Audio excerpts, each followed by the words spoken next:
Bismillahirrahmanirrahim. Alhamdulillahi rabbil alamin. Assalatu wassalamu ala asyrafil anbiya'i wal mursalin Sayyidina Muhammadin wa ala alihi wa sahbihi ajma'in. Subhanaka la ilma lana illa ma 'allamtana innaka antal alimul hakim.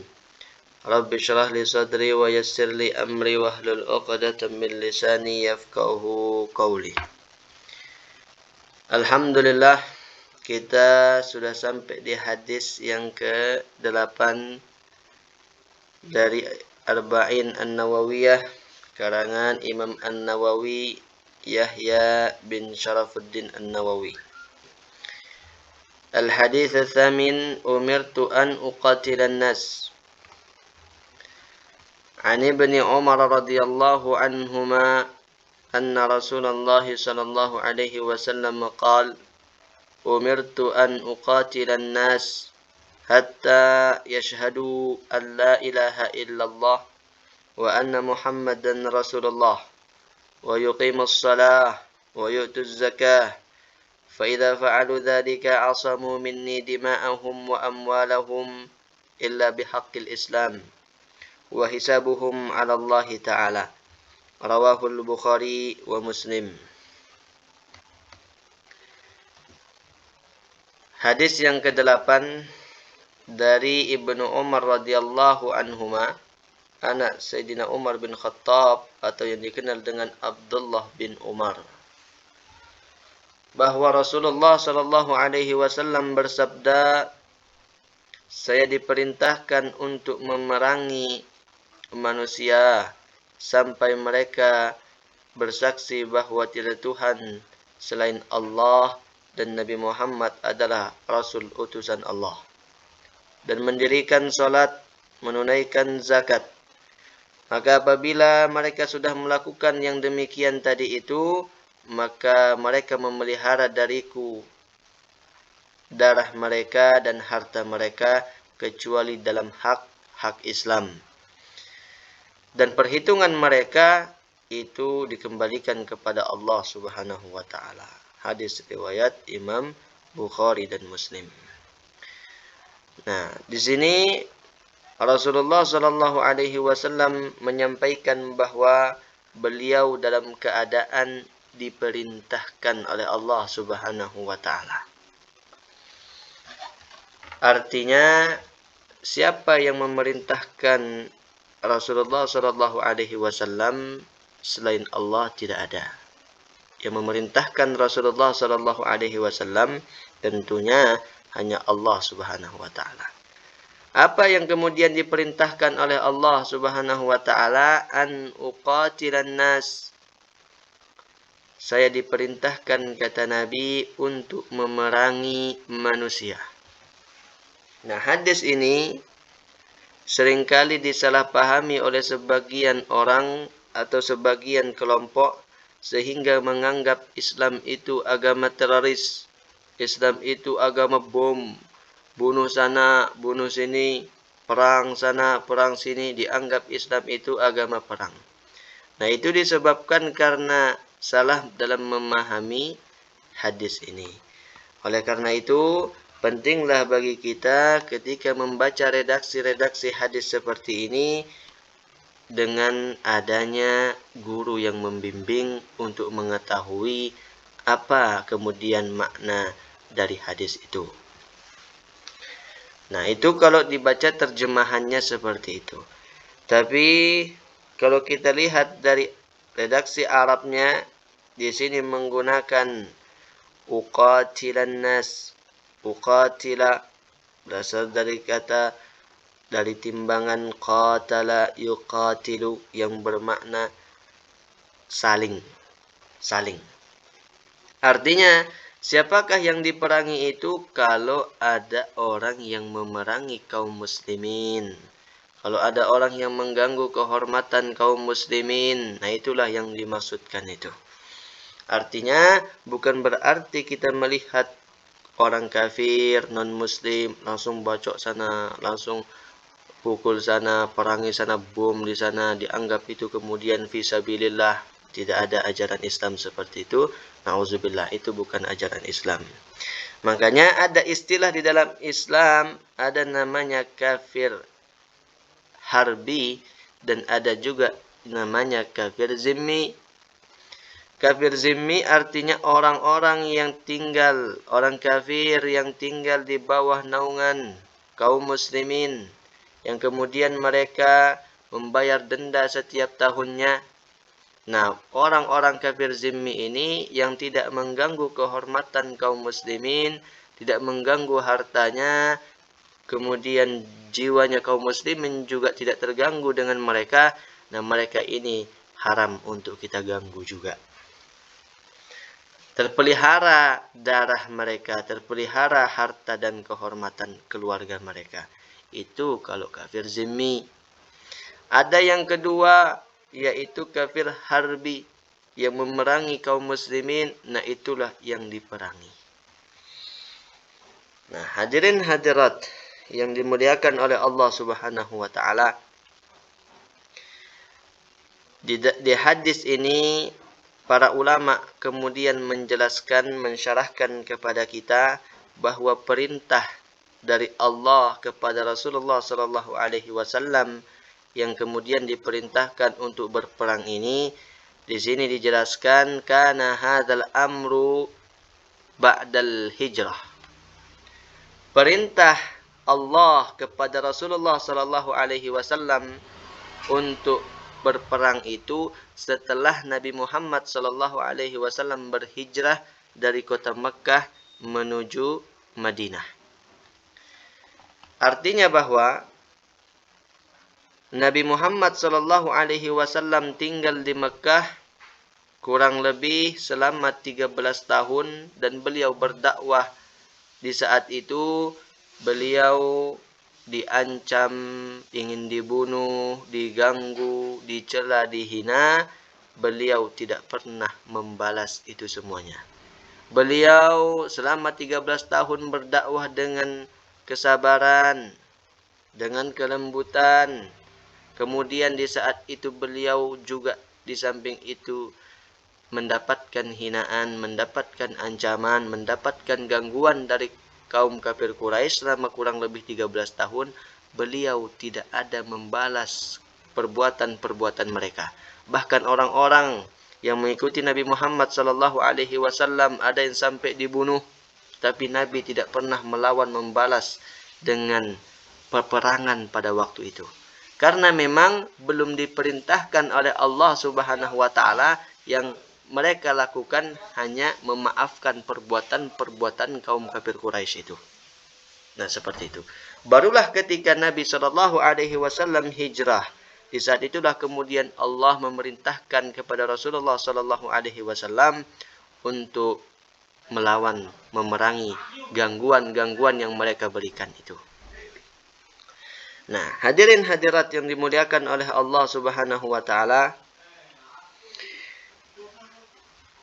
kenapa kemudian Allah baru memerintahkan kepada Nabi sallallahu alaihi wasallam untuk memerangi mereka setelah hijrah? Tentu di balik itu semua ada hikmah, ada rahasianya.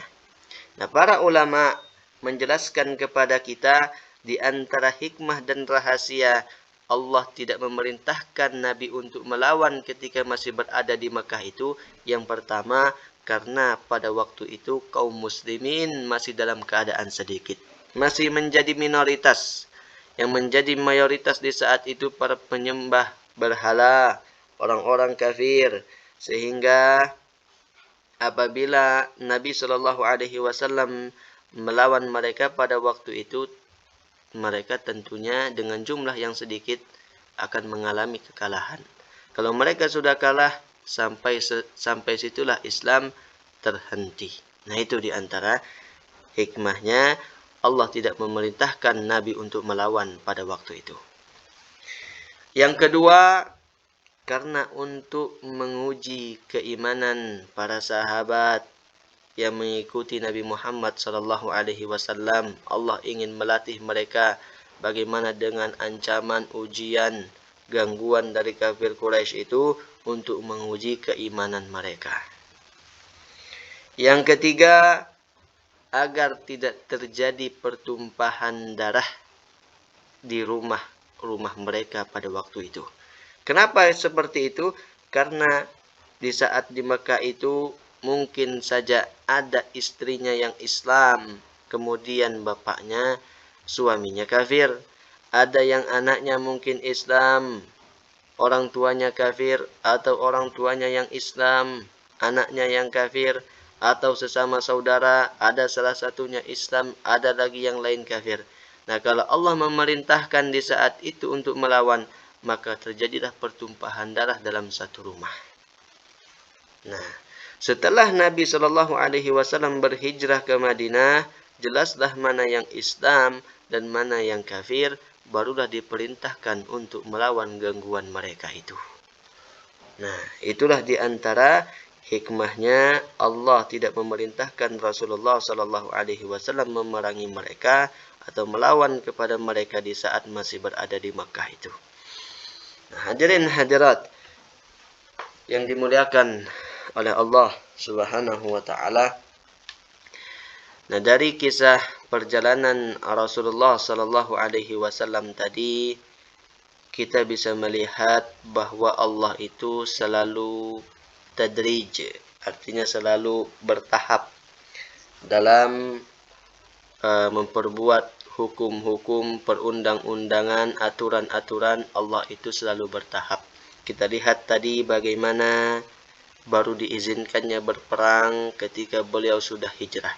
Artinya ada tahapan-tahapan ketika ingin mengizinkan berperang itu. Walaupun sebenarnya Allah itu mampu tanpa ada tahapan-tahapan seperti itu, tapi memang begitulah sunnatullah yang telah Allah tetapkan itu.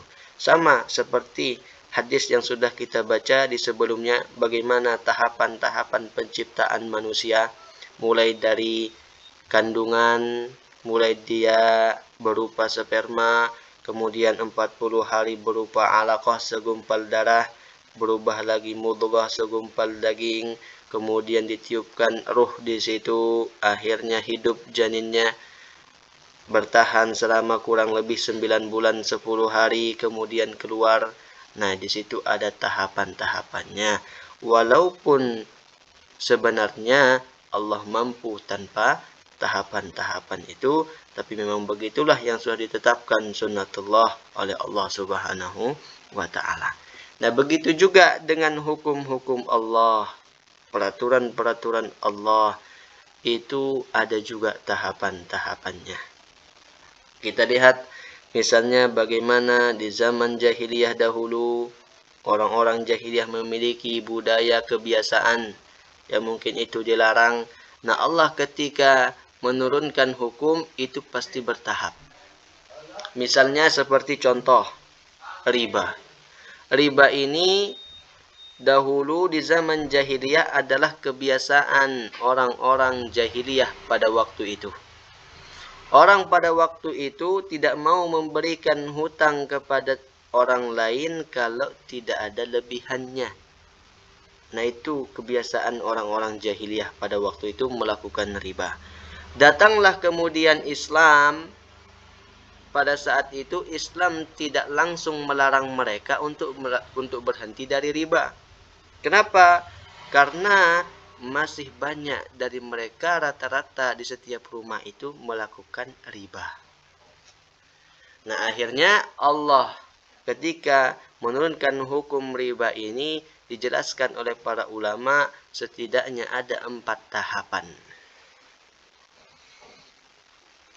Setidaknya ada 4 tahapan. Yang pertama, Allah berfirman, "Wa ma ataitum min riba liyarbuwa fi amwalin nas fala yarbu 'indallah."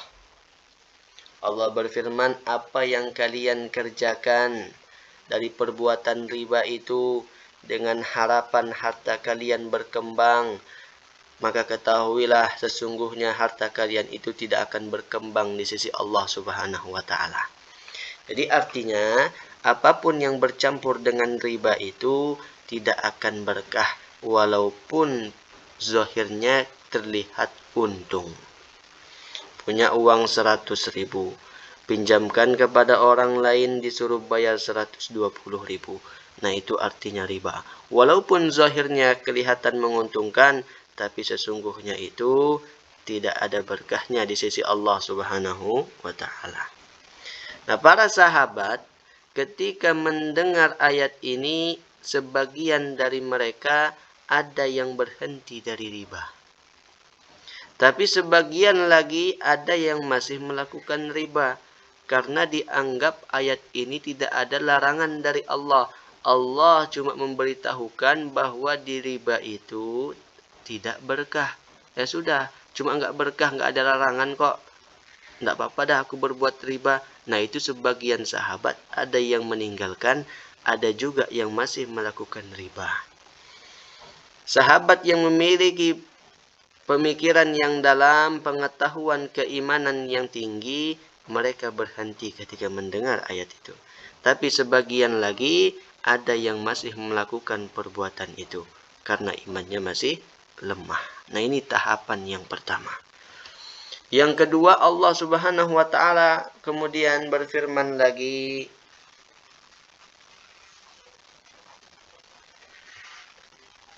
فَبِظُلْمٍ مِّنَ الَّذِينَ هَادُوا حَرَّمْنَا عَلَيْهِمْ طَيِّبَاتٍ أُحِلَّتْ لَهُمْ وَبِصَدِّهِمْ عَنْ سَبِيلِ اللَّهِ كَثِيرًا وَأَخْذِهِمُ الرِّبَا. Di situ Allah menjelaskan bahwa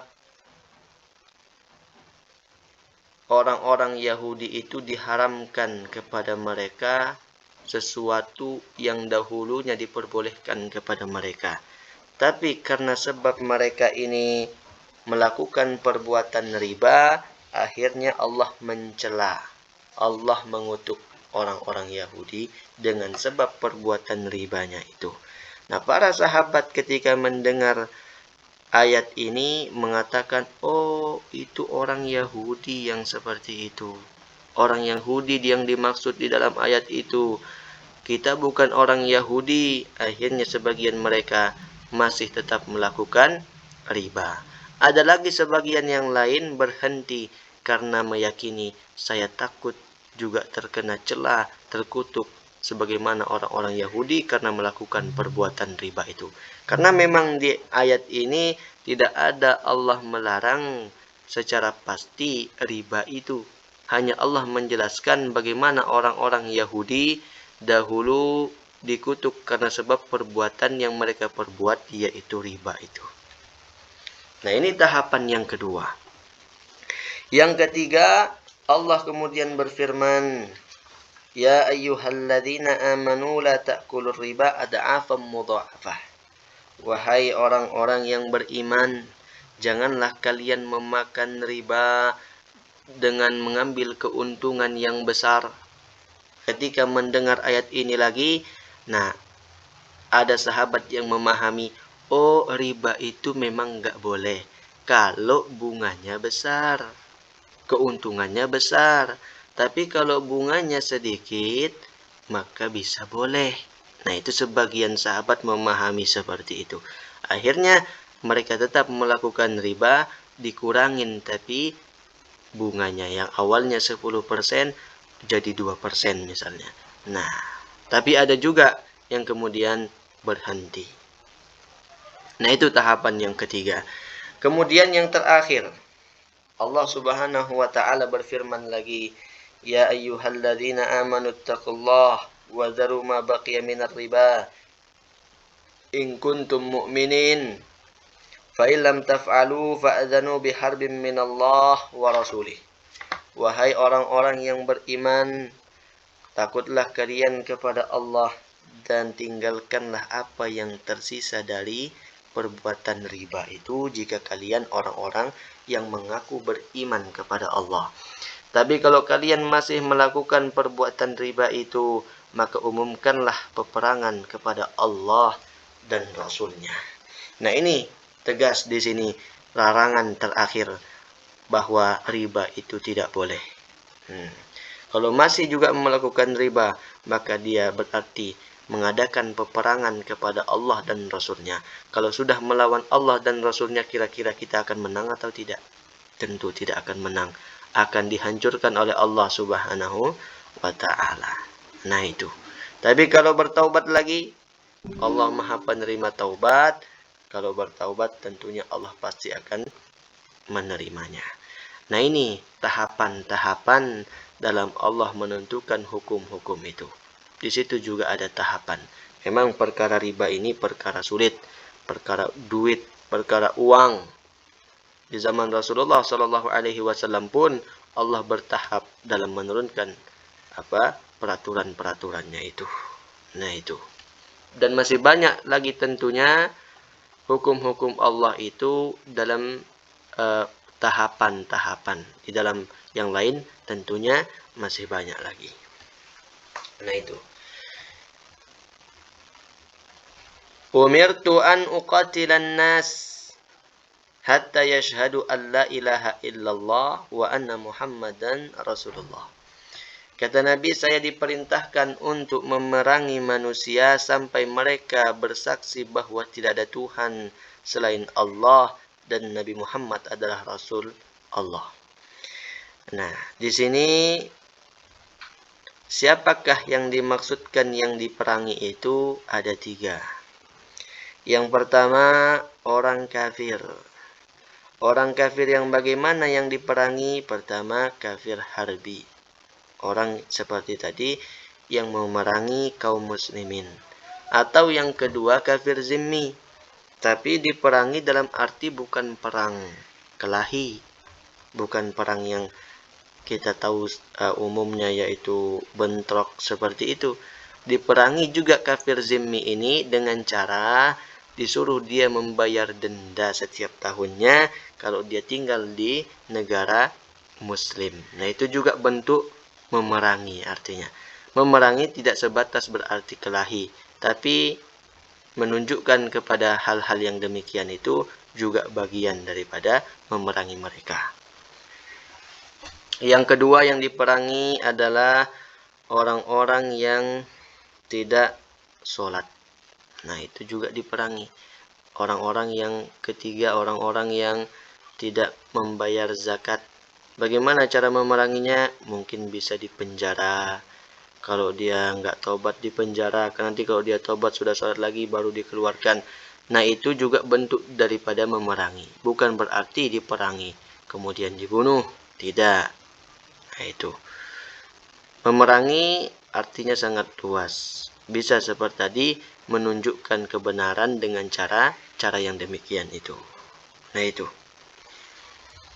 Sampai kapan? Sampai mereka bersaksi, bersyahadat bahwa tiada Tuhan selain Allah dan Nabi Muhammad adalah utusan Allah, dan kemudian mendirikan sholat, kemudian juga membayar zakat.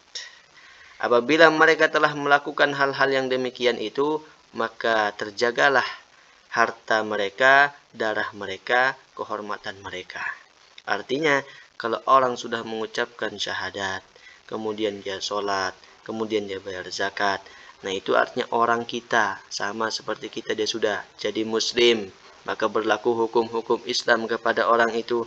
Kita juga memperlakukannya sebagaimana orang muslim pada umumnya. Kalau dia misalnya meninggal, dikuburkan tentunya di pemakaman kaum muslimin. Nah itu.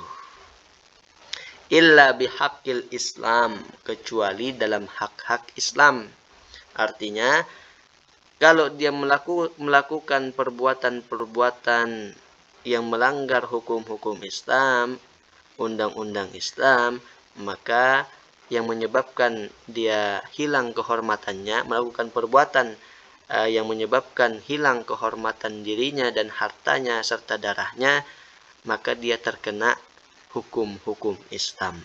Misalnya, orang yang berzina, muhson, sudah menikah, berzina. Nah, di dalam hukum Islam itu terkena hukuman.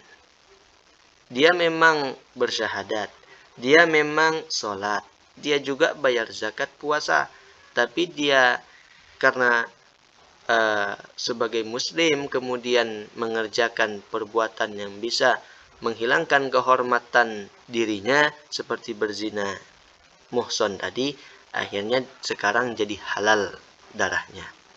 Nah itu, di dalam hukum Islam dia terkena yang seperti itu. Atau yang kedua misalnya orang yang murtad. Orang yang murtad boleh dibunuh. Tentu sekali lagi yang menjadi garis bawahnya, yang membunuh pihak yang berwenang atau pemerintah, bukan sembarang orang yang membunuh. Sama seperti tadi orang yang berzina muhson, yang membunuh tentunya penguasa. Atau yang ketiga misalnya orang yang membunuh orang. Nah, dia terkena hukum kisos. Nanti ada sendiri pembahasannya. Nah, yang seperti itu dia dibunuh juga. Nah, itu artinya illa bihaqqil Islam, kecuali dalam hak-hak hukum-hukum Islam. Nah, tapi kalau dia sudah Islam, mengucapkan 2 kalimat syahadat, sholat, puasa, zakat, dan tidak mengerjakan zina, tidak membunuh orang, tidak dia murtad, maka yang seperti itu sama hukumnya dengan kaum muslimin pada umumnya, haram darahnya, haram kehormatannya, terjaga semua dirinya, keluarganya, hartanya itu. Nah itu. Hadirin hadirat yang dimuliakan oleh Allah Subhanahu wa taala.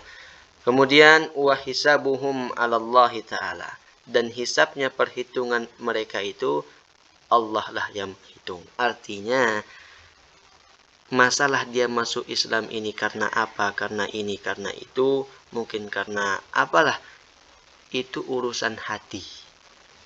Yang mengurus hati itu, yang mengetahui hati itu hanya Allah Subhanahu wa taala. Artinya kalau orang sudah mengucapkan 2 kalimat syahadat, berarti dia seorang muslim dan berlaku hukum-hukum Islam. Kita memperlakukan dia sama seperti orang Islam. Nah, itu artinya.